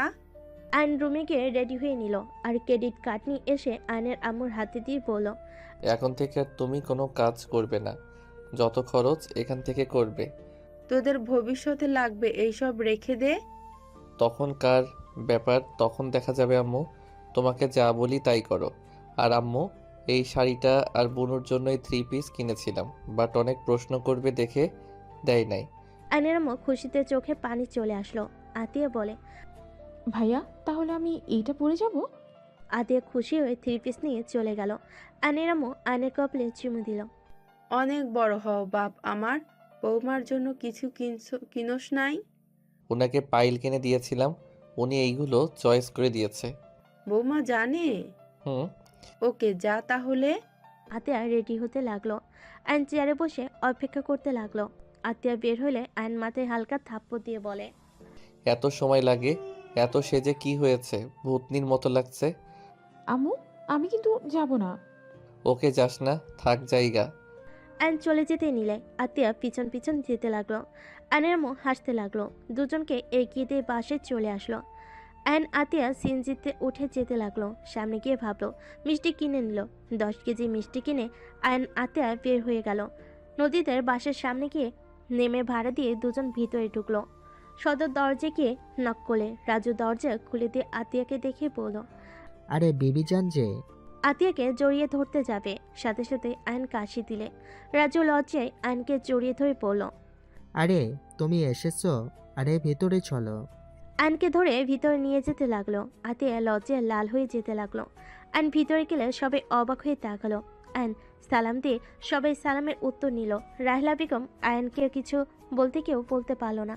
আয়ন কাজের লোকের হাতে মিষ্টিগুলো দিয়ে বলল, আপনারা সবাই কেমন আছেন? ভালো আছি বাবা, তুমি এমন সারপ্রাইজ দিবে ভাবতেও পারি নাই। আর এত মিষ্টি কিনতে গেছো কেন? বাবা হতে যাচ্ছি, মিষ্টি না কিনলে হয়? আয়নের কথা শুনে সবাই হা হয়ে গেল। আয়ন ভুরকুচকে বলল, কি ব্যাপার, এভাবে অবাক হয়ে আছেন কেন? বাবা হতে যাচ্ছ মানে? নদী কিছু আপনাদের বলে নাই? না তো। উনি কই? রুমে আছে, ওই তো নামছে। নদী আয়নকে দেখে বলল, তুমি না বলে আসবে না? সারপ্রাইজ দিলাম, বাট এখানে এসে নিজেই সারপ্রাইজ হয়ে গেলাম। যেমন? তুমি কাউকে বলো নাই? না মানে তোমাকে প্রথম জানিয়েছি, বাট বলতে শরম করছিল। কি আমি দাদিমা হতে যাচ্ছি? নদীর কথা শুনে রাহেলা বেগম বলে। খুশিতে চোখে পানি চলে আসলো। নদীকে ধরতে গেলে আয়ন নদীকে ধরে বলল, ধুর, তুমি সবাইকে বলবে না? আমি তো নিজেই শরম পেয়ে গেলাম। সরো। এই ওয়েট, আতিয়া তোমার শরীরে এই 3 পিস, তার মানে? আম্মুকে সব বলে দিয়েছি। একটু রাগ করছে, বাট আমার প্রথম বেতনের শাড়ি পেয়ে অনেক খুশি হয়েছে।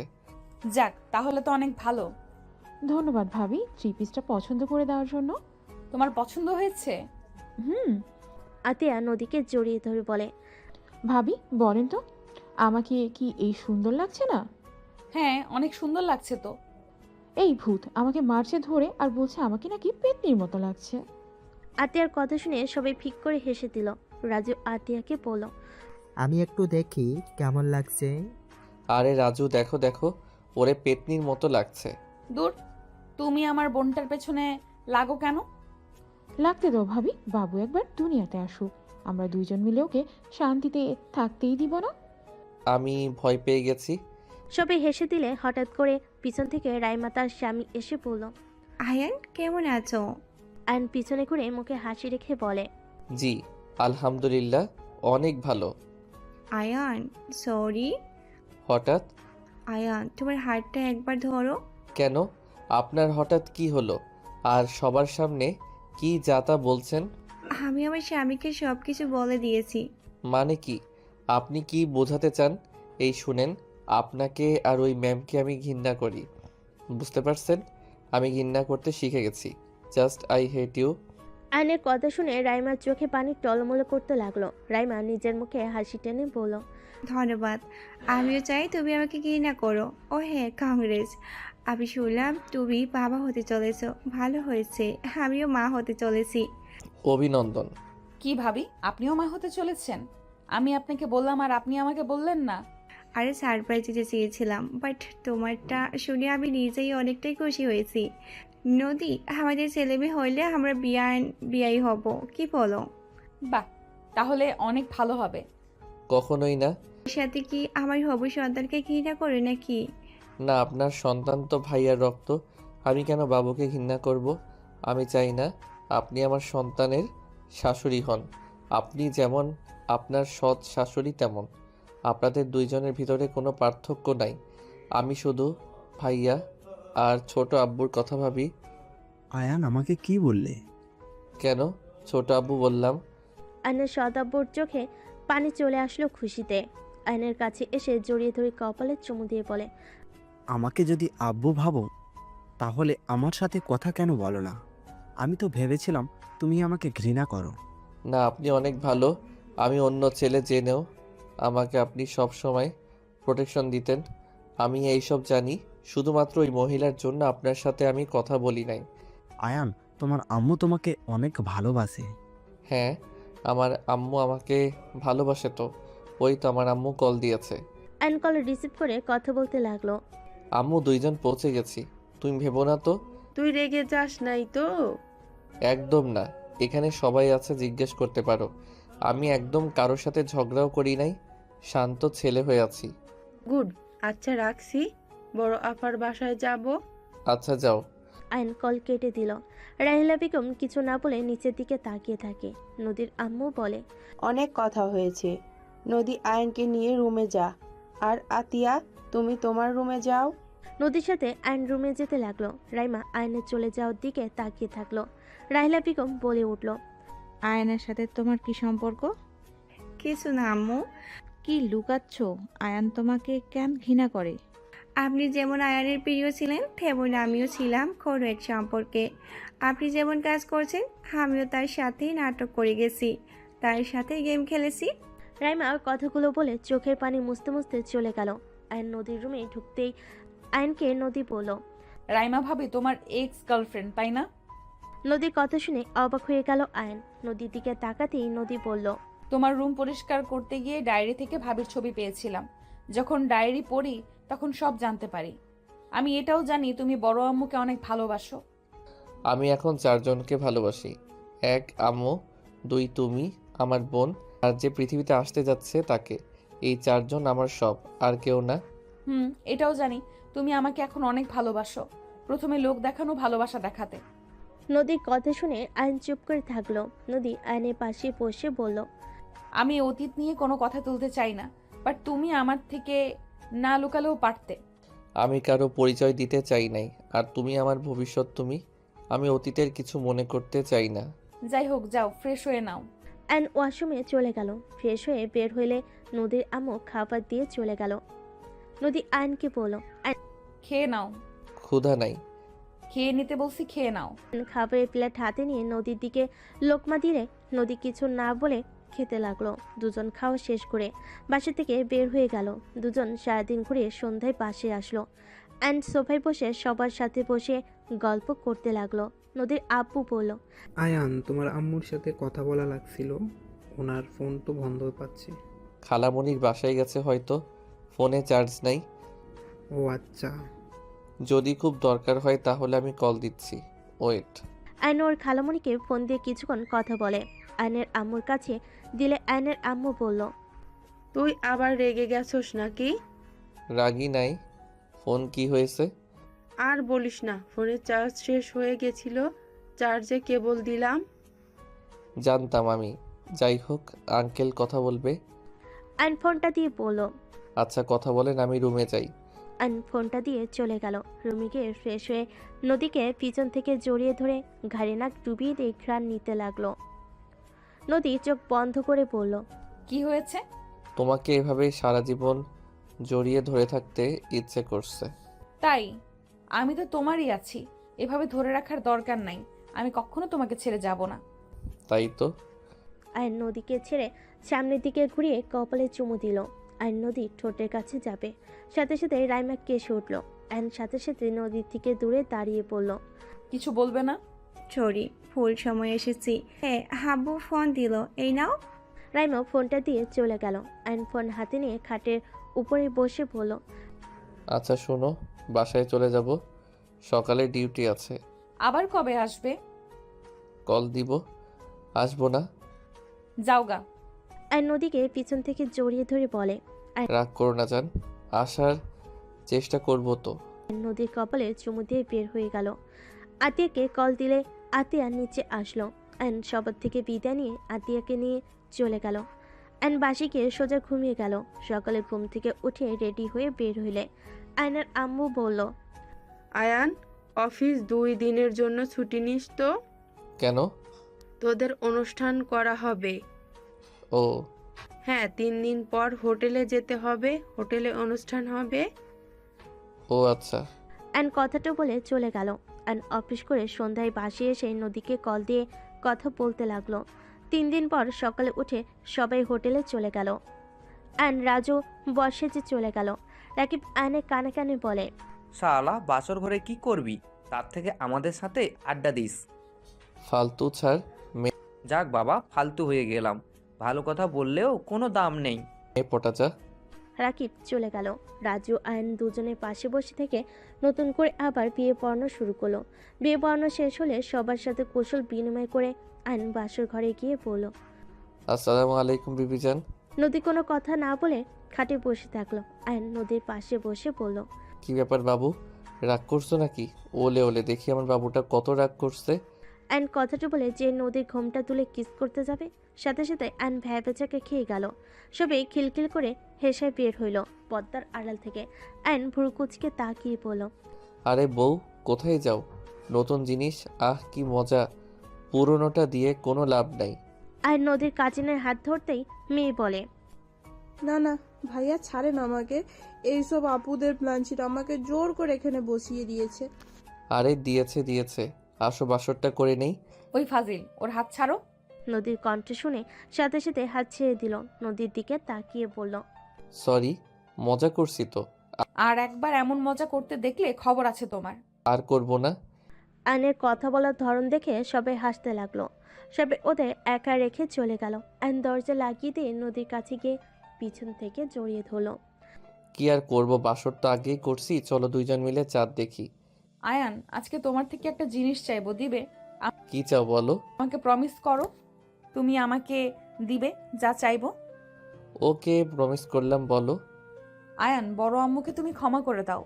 বড় আম্মু তোমাকে অনেক ভালোবাসে, তুমি জানো না আম্মু তোমাকে কতটা ভালোবাসে আমি জানি সেটা। আর তোমার আব্বুর মৃত্যুতে বড় আম্মুকে দোষী বানানো বোকামি। আল্লাহ তার মৃত্যু হয়তো ওইভাবেই রেখেছিল, তাই হয়েছে। আর তোমার কি মনে হয় আম্মু তোমার আব্বুকে ভালোবাসে নাই? তোমার আব্বুকে আজও সেই অনেক ভালোবাসে। আমাকে বড় আব্বু সব বলেছে।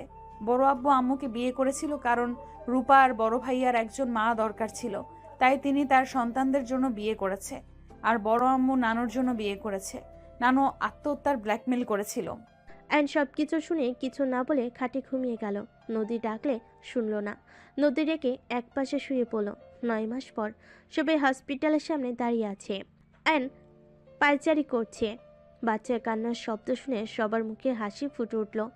নার্স বাচ্চা কোলে বের হইলে অ্যান্ড তাতে করে কেবিনের ভিতর ঢুকে নদীর পাশে গিয়ে দাঁড়িয়ে পড়ল। জান ঠিক আছো? কথা বলতে চাই না। এখনো রেগে থাকবে? বললাম না কথা বলতে চাই না।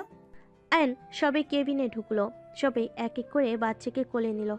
আয়নের আম্মু আয়নের কোলে বাবু দিয়ে পড়ল। আয়ান সব রাগ ভুলে বাবুর নিজের দাদিমার কোলে দে।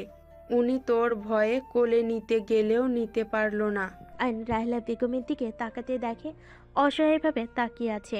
আয়ন বলে ওঠে, নিজের নাতিকে কোলে নিবে, সেখানে আবার আমার অনুমতি নিতে হবে কেন? তার নাতি সেই কোলে নিবে, এখানে আমি না করার কে? আয়নের কথা শুনে সবাই খুশি হয়ে গেল। রাহেলা বেগম দৌড়ে এসে বাচ্চাকে কোলে তুলে নিয়ে খুশিতে কান্না করে দিল। সারা মুখে চুমু দিয়ে বলে, একদম বাবার মতো হয়েছে। আয়ান দেখ, তোর আব্বুর মতো চোখগুলো হয়েছে। আয়ন তাকিয়ে দেখে সত্যি ওর আব্বুর মতো চোখগুলো। আয়ন বলে ওঠে, আমার আব্বু তো হয়, আব্বুর মতো হবে না তো কার মতো হবে? রাহেলা বেগম বাচ্চাটার সাথে কথা বলতে লাগলো। রাহেলা বেগমকে এভাবে খুশি দেখে আয়নের নানু এসে বাবুকে কোলে তুলে নিল। আয়নের সামনে এসে ক্ষমা চেলে। আয়ন বলে, আমি আপনার উপরে রেগে নাই, আপনি প্লিজ ক্ষমা চাইবেন না। আয়ন নদীর পাশে বসলে সবাই কেবিন থেকে বের হয়ে গেল। বাচ্চাটা নদীর কোলে দিয়ে চলে গেল। রাইমা বাচ্চা কোলে নিয়ে ভিতরে ঢুকতেই আয়ন বলে, তুমি আমার বেআইন হইতে পারবা না, তোমারও ছেলে আমারও ছেলে। সমস্যা নাই, আরও ছেলে মেয়ে তো হবে, তখন একটার সাথে বিয়ে দিলেই হয়ে যাবে। রাইমার কথা শুনে তিনজন হেসে ফেল।